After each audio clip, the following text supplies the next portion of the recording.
And while China may be an extreme case, the rest of the world is hardly doing better. On Monday, we broke a record. The world recorded its hottest day ever.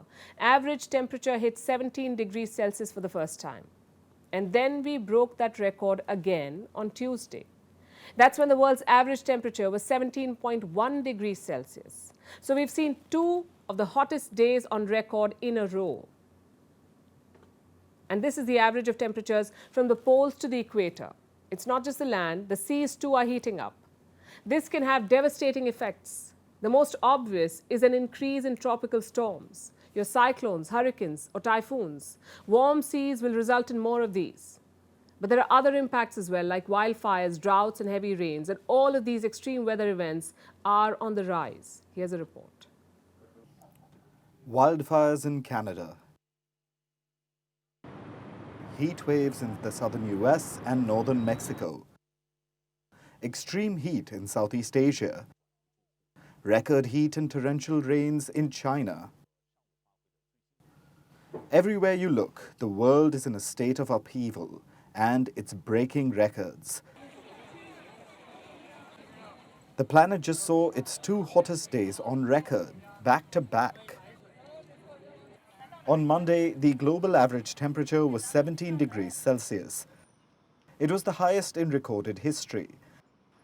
The last high was 16.9 degrees in 2016. And then on Tuesday, it went further up. The global average temperature was 17.1 degrees Celsius. Now you may think 17 degrees is no big deal. And the rise of 0.1 degrees isn't much. But remember, this is the global average.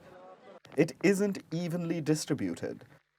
So some places become hotspots, like Texas and Arizona in the US, the northern regions of Mexico, Shanghai and Beijing in China, Spain.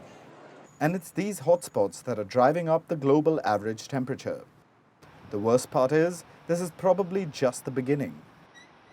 Experts say there will be more record-breaking days ahead. Which brings us to the question, why? One reason is, of course, human-induced climate change.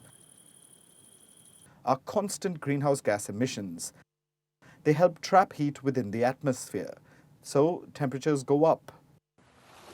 The other cause for the extreme weather is the El Nino weather phenomenon. It occurs naturally over the Pacific Ocean.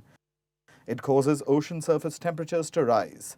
It takes place every few years, and this year it's back. The tropical Pacific Ocean is currently experiencing El Nino condition.